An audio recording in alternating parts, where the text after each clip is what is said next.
Attention, cette émission est laissée à la discrétion de l'auditeur. Les propos et les opinions peuvent choquer. Oreilles sensibles s'abstenir. Richard Martineau.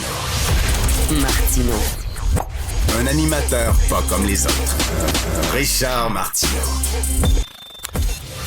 Bonjour, bon jeudi tout le monde, merci d'écouter Cube. J'ai des beaux chiffres pour vous, des chiffres tout frais qui m'ont été envoyés il y a quelques minutes par un expert en immigration. Alors, vous avez vos crayons, OK. Voici le nombre de dossiers de demandeurs d'asile qui ont été traités par l'Agence des services frontaliers du Canada et Immigration, Réfugiés et Citoyenneté Canada entre 2017 et 2023, donc pendant 6 ans. En 2017 et 2023, selon les provinces. Vous êtes prêts? OK. Alors, Territoire du Nord-Ouest, 0. Nunavut, 0. Yukon, 0. Île-du-Prince-Édouard, 35 en 6 ans. Wouh! Terre-Neuve, 155 en 6 ans. Alors, Nouveau-Brunswick, 415. Saskatchewan, 545.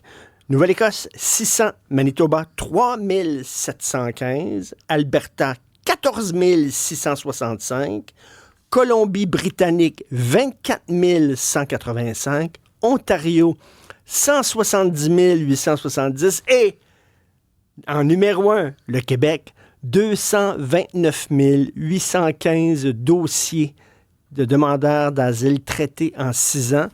On reçoit 45 % des demandeurs d'asile qui se pointent au Canada. Pourtant, la population du Québec ne représente que 22 % de la population canadienne. Je pense qu'on a fait notre part. Ça se peut-tu, ça? Et là, François Legault, il dit, on va mettre la moitié de ces demandeurs d'asile-là dans un autobus, puis on va les shipper dans l'autre province. Mais ils n'en veulent pas. Les autres provinces ne veulent rien savoir. Fait que quoi, l'autobus va se rendre en Colombie-Britannique puis il va revenir, ou en Saskatchewan puis ils vont revenir. Je ne sais pas exactement comment il va faire ça.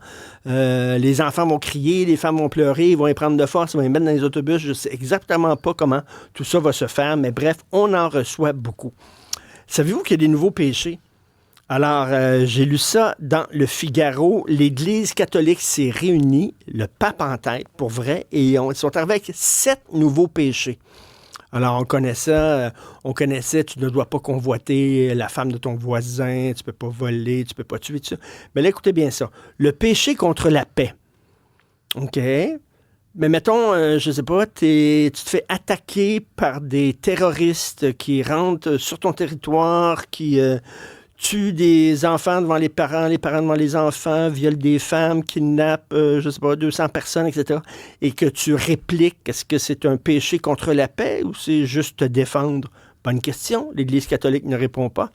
Le péché contre les peuples indigènes et contre les migrants.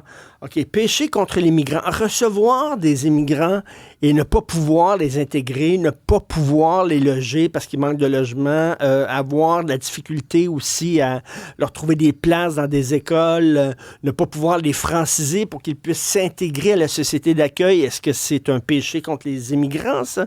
Je ne sais pas. Le péché d'abus. Je ne sais pas c'est quoi. Le péché contre les femmes, contre la famille et contre les jeunes.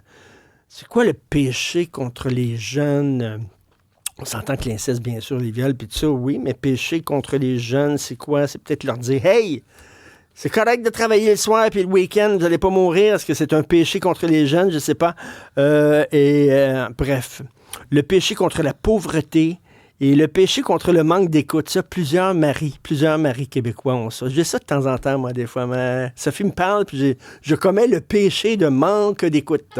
Alors oui, je l'avoue, donc je vais aller tout de suite à la confesse me confesser. Un texte dans Le Devoir que j'ai trouvé fort intéressant. Un texte contre la misogynie.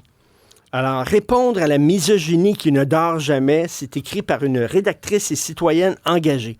Alors là, elle dénonce la misogynie. Alors là, je lis ça. Et là, elle parle du procès en France, le procès de Pellico, là, la femme qui a été droguée par son mari puis violée à plusieurs reprises. OK. Et là, elle parle aussi du livre de Jocelyne Richer sur le sexisme en politique, comme quoi c'est de la misogynie, OK. Josie Blanchette qui vient d'écrire un livre presque vierge où elle était sous l'emprise d'un professeur qui en a profité lorsqu'elle était mineure, OK. Là, je me dis, bien, c'est sûr qu'ils vont parler du voile. C'est certain. Ben là, tu sais, dire à ta fille, tu vas porter un voile sur tes cheveux, il faut que tu caches tes cheveux parce que c'est un signe du diable, il faut que tu fasses preuve de pudeur, il faut que tu caches ta sexualité, alors que toi, tu peux te promener en t-shirt, en shirt, en sandales. Si c'est pas un signe de misogynie, je me demande c'est quoi, là. Ça fait une différence claire entre les hommes et les femmes. C'est certain qu'ils vont en parler. Alors là, je suis rendu à Léa Clermont-Dion, son documentaire « Je vous salue, salope » sur les gens qui envoient des textos sexistes aux femmes. OK. Là, j'ai dit, ils vont y arriver, là. C'est sûr qu'ils vont y arriver. Alors, je dis ça. Ben non. Ah, le texte est fini. Parle pas de ça. Alors, les écoles religieuses, coraniques ou juives, où les hommes et les femmes n'apprennent pas les mêmes choses, où on apprend aux filles à faire de la couture et aux hommes... Non, ça ils n'en parlent pas. Ils ne parlent pas du sexisme dans les religions, entre autres l'islam, hein, quand même, il faut le dire. Là, les femmes voilées, etc., les femmes qui doivent marcher derrière leur mari. Ils ne parlent pas. Ils ne parlent pas des Afghanes. Rien sur les Afghanes. Rien sur les femmes iraniennes. Sur la misogynie, non. Alors, on le saura, la misogynie, c'est un péché qui est commis seulement par les hommes blancs, occidentaux, et c'est tout. Et ça n'existe pas dans aucune autre culture et dans aucun autre pays. Voilà, on apprend ça aujourd'hui dans Le Devoir. Merci beaucoup.